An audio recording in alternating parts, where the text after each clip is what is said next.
आखिर कब तक संविधान बचाओ का नाटक करती रहेगी कांग्रेस? भारतीय संविधान देश की आत्मा है, जिसे बाबा साहेब आम्बेडकर और संविधान सभा के महान नेताओं ने मिलकर बनाया था।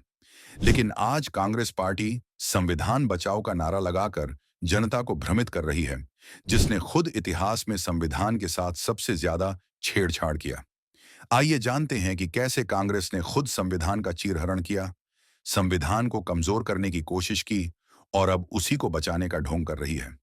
कांग्रेस ने 1954 में आर्टिकल 35 ए को बिना संसद की मंजूरी के, बिना संविधान सभा की चर्चा के और बिना राष्ट्रपति के हस्ताक्षर के जोड़ दिया। यह प्रावधान जम्मू कश्मीर को विशेष दर्जा देने के नाम पर लाया गया, जिसने वहां के लोगों को दो श्रेणियों में बांट दिया और महिलाओं के अधिकारों को कुचल दिया।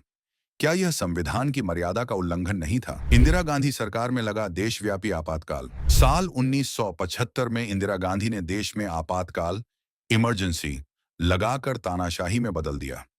42वां संविधान संशोधन करके संविधान को तोड़ मरोड़ दिया गया। फिर आर्टिकल 21 को निलंबित कर दिया गया, जो जीवन और व्यक्तिगत स्वतंत्रता का अधिकार देता है। हजारों लोगों को बिना मुकदमे के जेल में ठूंस दिया गया। क्या यह सब संविधान का उल्लंघन नहीं था? पीवी नरसिम्हा राव का प्लेसेस ऑफ वर्शिप एक्ट। साल 1991 में कांग्रेस की पीवी नरसिम्हा राव सरकार ने प्लेसेस ऑफ वर्शिप एक्ट बनाया, जिसमें 15 अगस्त 1947 को कट ऑफ डेट मानकर हिंदुओं को अपने पूजा स्थल वापस लेने का अधिकार ही छीन लिया। इस कानून ने राम मंदिर जैसे मुद्दों को हल होने से रोक दिया और हिंदुओं को न्याय से वंचित कर दिया।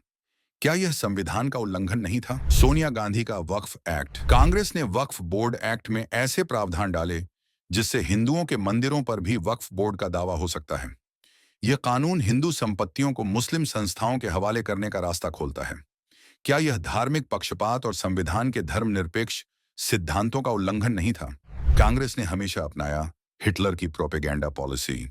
कांग्रेस पार्टी एक चीज के लिए एक्सपर्ट है, और वो है नैरेटिव, कहानी गढ़ना बनाना।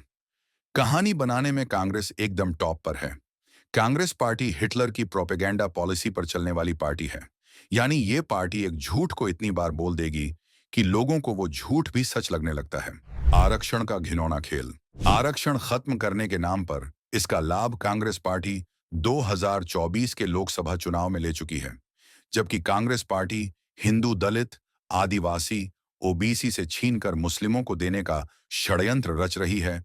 लेकिन आदिवासियों को भड़काया कि बीजेपी आरक्षण खत्म करेगी, जबकि खुद कांग्रेस आरक्षण खत्म करने पर तुली हुई है और हिंदुओं से छीनकर मुसलमानों और ईसाइयों को देने के लिए दिमाग लगा रही है। क्या यह संविधान का उल्लंघन नहीं है? कांग्रेस के झूठे प्रोपेगेंडा को करना होगा बेनकाब। कांग्रेस पार्टी ये सब इसलिए कर पाती है क्योंकि हिंदू दिमाग कम लगाते हैं और निजी बातों में ज्यादा आ जाते हैं और हमेशा डर कर रहते हैं। कांग्रेस इसी डर का फायदा उठाकर हिंदुओं को बहला फुसला रही है और संविधान बचाओ के नाम पर ड्रामा कर रही है। हमें कांग्रेस की असलियत को समझना होगा और कांग्रेस के झूठे प्रोपेगेंडा को बेनकाब करना होगा।